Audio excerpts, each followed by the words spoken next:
성균관대는 1호에 10% 감점, 2호부터는 0점 처리, 연세대 논술의 경우 10점 만점에서 5점 감점. 1호 조치만 받아도 대입에 직접적으로 치명타를 입는 경우들이 생기기 때문에 지금은 절대 받으면 안 돼.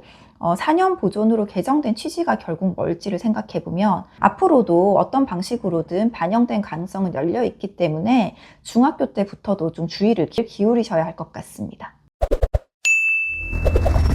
2026학년도 대입부터 학교폭력 조치사항이 대입에 반영됩니다. 최근 발표된 각 대학의 2026 대학 입학 전형 시행계획을 보면 학폭 조치사항이 대입에 어떻게 반영되는지 또 얼마만큼의 영향력이 있는지 알 수 있는데요. 법무법인 건우 송정빈 변호사님과 각 조치에 대한 내용과 꼭 알고 있어야 할 점 등을 짚어봤습니다.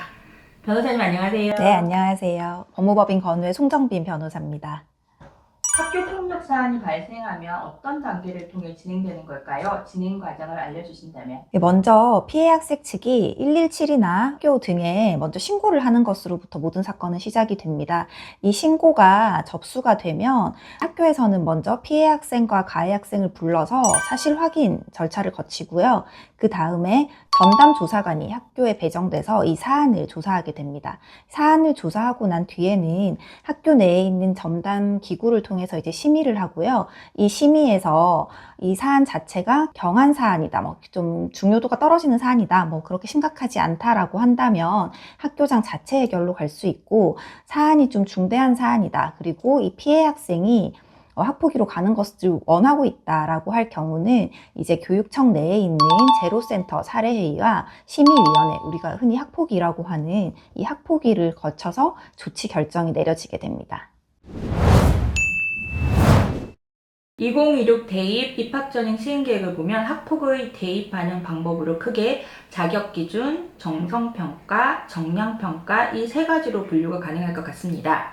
교대와 학교장 추천 전형은 1호 조치만 있어도 자격을 박탈하거나 부적격으로 처리하는 경우가 많은데요. 조치사항 1호부터 9호에 대해 설명 부탁드립니다. 네, 과거에는 이제 흔히들 학폭위로 사건이 넘어가면 학부모님들도 마찬가지고 변호사들도 마찬가지고 1호에서 3호 정도의 조치로 방어하는 것을 보통 목표로 많이 하고 대응을 했었는데, 말씀하신 것처럼 이제 2023년 8월에 2026년 대입 기본 계획이 나왔습니다. 여기에 비추어 보면 이제 이런 부분들에 대해서 좀 생각을 달리 하실 부분들이 있을 것 같습니다. 이번에 발표된 2026년도 시행 계획에서는 각 대학별로 이 학폭 조치 사항을 어떻게 반영할 것인지 좀 구체적으로 공지가 됐고, 특히 이 고등학교 자퇴생의 경우도 생활기록부를 요구할 수 있다는 점이 좀 특히 눈에 띄는데요. 우선 학교폭력 예방법 17조에 규정되어 있는 이 조치 내용들을 하나씩 살펴보자면 1호 서면 사과, 2호 접촉 및 보복 금지, 그리고 3호 교내 봉사, 4호 사회 봉사, 5호 특별교육, 심리치료, 그리고 6호 같은 경우는 출석 정지, 7호는 학급 교체, 8호 전학, 9호 퇴학 처분, 이렇게 나뉘어집니다. 이러한 조치가 절대로 임의로 내려지는 것이 아니고 나름의 기준이 있습니다. 5가지의 기준이 있는데 고의성, 지속성, 심각성, 반성 정도, 화해 여부, 이제 이런 5가지 정도를 0점에서 4점부터 점수를 매겨서 총 20점 만점, 당연히 점수가 높을수록 수위가 높은 징계 조치가 내려지게 되고요. 좀 하나씩 살펴보자면 고의성의 경우는 일단 이 고의성 점수에서 0점을 받으면 학폭 사건이 아니다로 결론이 날 수 있기 때문에 굉장히 중요합니다. 가령 폭행을 당했다라고 주장을 했지만 고의로 때린 것이 아니다, 고의로 상처를 입힌 것이 아니다라고 되면 당연히 이건 학폭 사건이 아니겠죠. 그리고 지속성 같은 경우도 이 지속성이 인되지 않은 경우는 학폭위가 아니라 그냥 학교장 자체 해결 사안으로 갈 수 있는 가능성이 크기 때문에 이 지속성도 굉장히 중요한 요건입니다.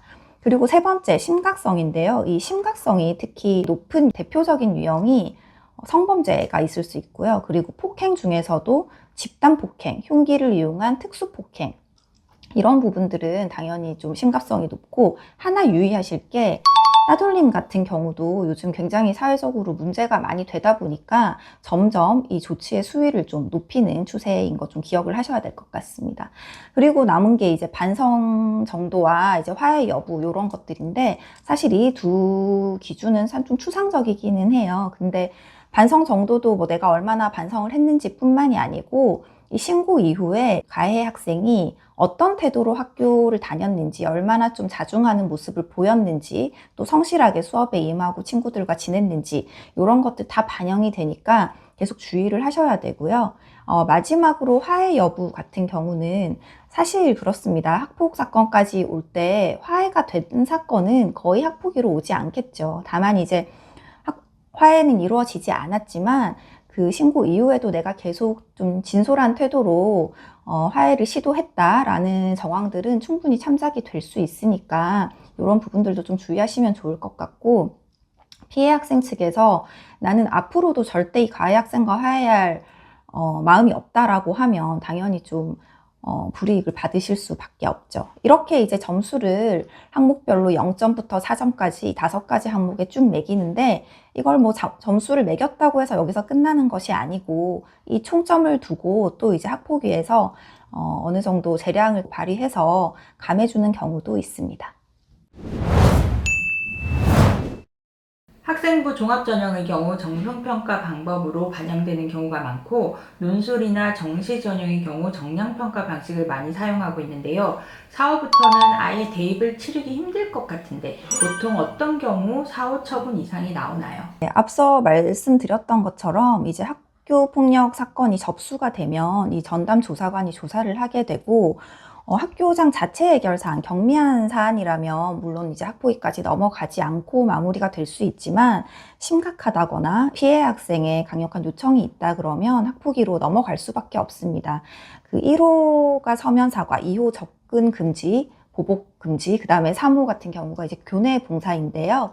이것들은 다 학교 내에서 선도가 가능한 일명 그 교내 선도죠. 근데 이제 4호가 사회봉사입니다. 이 4호부터는 외부 기관과 이제 연계된 선도라고 할 수 있고요. 특히 이제 최근에 법령 개정으로 인해서 기록이 원래부터 영구 보존됐던 그 9호 퇴학 조치를 제외하고는 이제 4호 조치, 즉 사회봉사 조치부터는 졸업일로부터 2에서 4년 정도 생활기록부에 이 기록이 남게 되고요.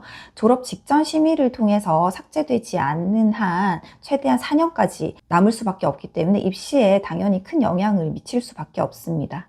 그렇다면 이제 많은 분들이 어떤 경우에 이제 4호 이상의 조치가 나오냐라는 부분을 궁금해 하시는데, 최근에 한 사례를 예를 들어 드리자면 기사가 났었죠. 모 야구 코치의 아들, 자녀가 학폭 사건에 휘말려서 4호 조치를 받게 됐고, 뭐 그 학폭 담당했던 선생님을 또 이 아버지가 다시 고소를 하고, 이런 일련의 사건들이 기사가 난 적이 있었는데, 이때 받은 그 4호 조치의 내용이 동급생 2명을 성추행하고 뭐 부모님에 대한 심한 뭐 폭언 이런 걸 했다, 이런 내용이었습니다. 그러니까 이제 요 정도의 수위에서 4호 조치가 이루어진다라고 생각하시면 조금 이해가 쉬우실 것 같고, 보통 성추행 같은 사건에서는 4호 조치가 내려지는 경우가 많고요. 그리고 폭행의 경우에도 집단 폭행이라든지 특수 폭행 혹은 일반 폭행이었지만 그 피해 정도가 큰 경우, 애가 많이 다쳤을 경우, 이런 경우는 4호 조치가 내려지는 경우도 종종 있습니다. 성균관대는 1호에 10% 감점, 2호부터는 0점 처리. 연세대 논술의 경우 1, 2, 3호 조치의 경우 100점 만점에서 5점 감점, 정시 전형의 경우 1000점 만점에 10점 정도가 감점이 되는데, 연세대 정시 교과 평가 영향이 1등급과 5등급의 차이가 2점인 점을 감안하면 정말 큰 점수임을 알 수 있습니다. 사실상 1호 조치만 있어도 대학 진학이 무척 힘들어질 것 같은데요. 코로나 이후 학폭 심의 건수가 계속 증가 추세라던데 앞으로 어떻게 될까요? 네, 그 최근 발표된 2026년도 대입 시행 계획이 올해 고2부터 이제 반영이 되죠. 그렇다면 이제 학교 폭력 조치를 받은 것 자체가 굉장히 입시에 치명적인 영향을 미칠 수밖에 없음에도, 이 안타깝게도 학폭 건수는, 심의 건수는 자꾸자꾸 증가하고 있는 추세이긴 합니다. 특히 코로나로 인해서 이 등교 일수가 줄어들면서 또 아이들이 전부 다 이 스마트폰을 이용해서 SNS를 굉장히 활발히 하잖아요. 흔하게는 뭐 카카오톡, 페이스북, 뭐 인스타그램 뿐만이 아니고 뭐 에스크 뭐 이런 것까지 아이들이 굉장히 활발하게 하다 보니 이 사이버 명예훼손, 사이버 모욕 뭐 이런 범죄들은 정말 꾸준히 증가하고 있는 추세고요. 또 이 그룹 채팅, 뭐 단톡 이런 것들을 이용한 따돌림 사건들도 계속해서 증가하고 있습니다.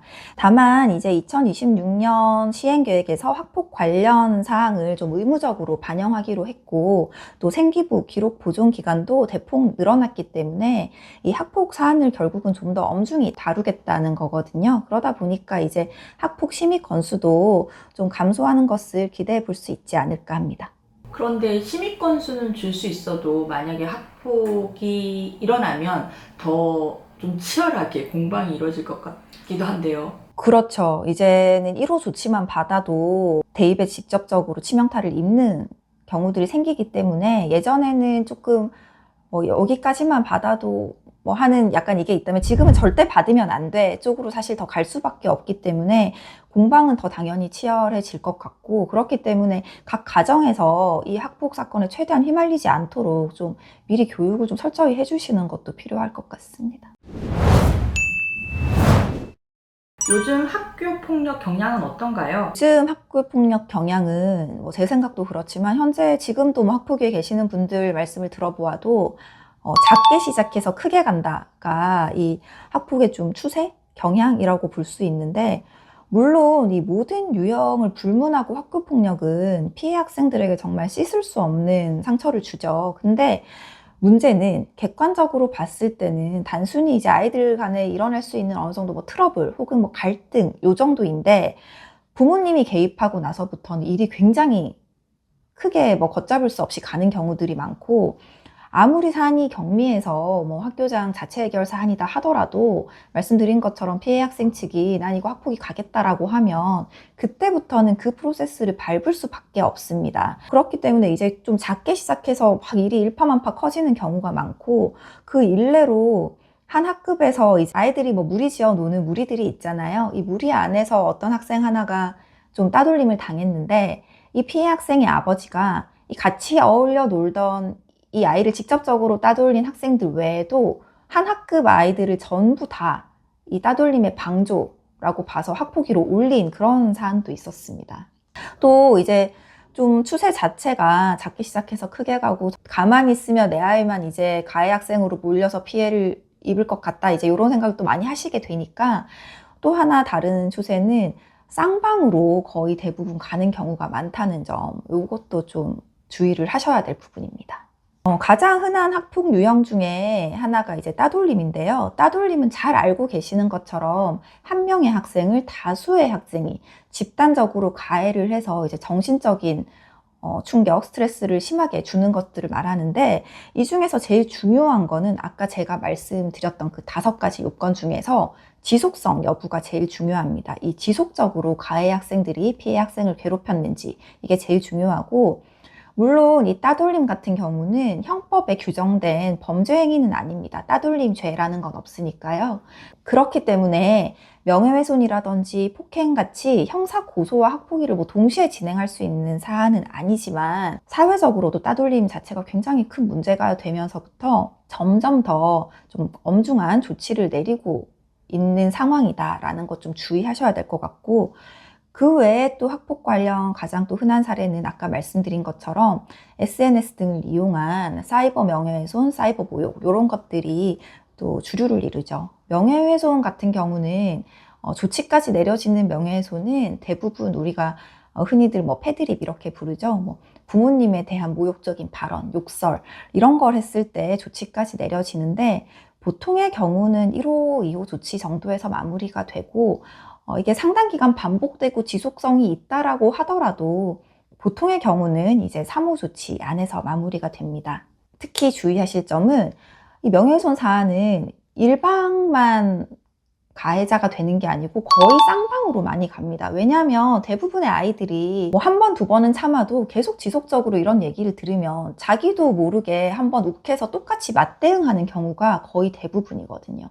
그러니까 여러 번 듣고 나는 한 번 대응했을 뿐이지만 이 한 번이 결국 내가 쌍방으로 가해자가 될 수 있는 빌미를 줄 수 있기 때문에 이런 부분에서는 정말 가정 내에서 혹시 이런 일이 있다면 절대로 맞대응하지 말고 그 증거를 잘 엄마나 선생님한테 잘 보여주고 잘 보관하고 절대 맞대응하지 말아라 라는 좀 교육을 철저히 해주셔야 할 것 같습니다. 이 명예훼손 외에도 폭행은 뭐 늘 항상 발생 빈도로 상위권을 차지하는 학폭 유형 중에 하나인데요.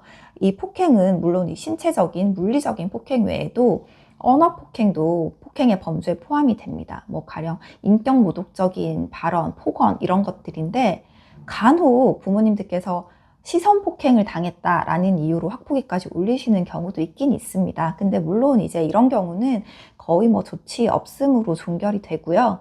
보통 일반적인 폭행이라면 사무 조치 안에서 종결이 되지만 말씀드렸던 것처럼 이 집단적으로 혹은 특수폭행, 흉기를 이용해서 폭행을 했다든지 폭행으로 인해서 피해 학생의 피해가 굉장히 컸다, 많이 다쳤다라는 경우는 3호 이상, 4호 이상의 조치가 나올 수도 있기 때문에 좀 주의를 하셔야 합니다. 학교 폭력 조치 사항의 기록 보존 기간이 변경되었는데요. 2년에서 4년으로 바뀐 6, 7, 8호와 영구 보존인 9호의 경우 중학교 때의 조치 사항도 대입에 반영되는 걸까요? 이제는 6, 7, 8호 조치를 받은 경우 법령 개정으로 인해서 졸업 후 4년간 기록이 보존되는 것으로 변경됐고요. 그래도 이제 6, 7호 같은 경우 뭐 예를 들어 6호 뭐 출석 정지, 7호 학급 교체 뭐 이런 것들은 그래도 졸업 직전의 심의를 통해서 삭제가 가능하지만 8호 전학 같은 경우는 삭제될 수가 없고 무조건 4년간 보존이 되고 9호 퇴학 같은 경우는 예전과 동일하게 영구적으로 보존이 되죠. 현재는 이제 대학 입시에 고등학교 생활 기록부만 반영하지만 지금도 농어촌 전형 같이 이제 특수 전형의 경우는 중학교 생활 기록부를 요구할 수 있고 4년 보존으로 개정된 취지가 결국 뭘지를 생각해 보면 당연히 대입 입시에 좀 더 불이익을 주겠다. 학폭 가해자 학생한테는 좀 실질적인 불이익을 주겠다라는 취지라는 점을 좀 감안해 봤을 때 앞으로도 어떤 방식으로든 반영된 가능성은 열려 있기 때문에 중학교 때부터도 좀 주의를 기울이셔야 할 것 같습니다.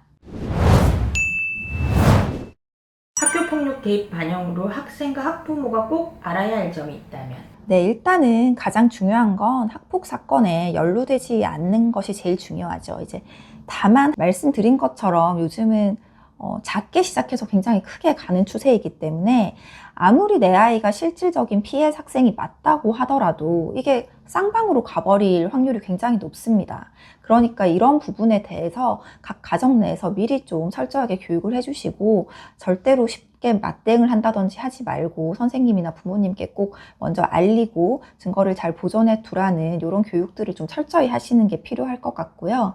또 가해 학생의 입장에서도 말씀을 드리자면 물론 잘못을 했으면 응당한 처벌은 받아야겠죠. 다만 내 아이가 잘못한 만큼, 우리 자녀가 잘못한 만큼의 처벌만 받는 것도 중요하고 이제는 1호 조치부터도 입시에 반영이 되기 때문에 혹시라도 우리 가해 학생으로 물린 자녀가 좀 억울한 부분이 있다라고 한다면 좀 초기부터 적극적으로 대응하시는 게 필요하지 않을까 생각됩니다.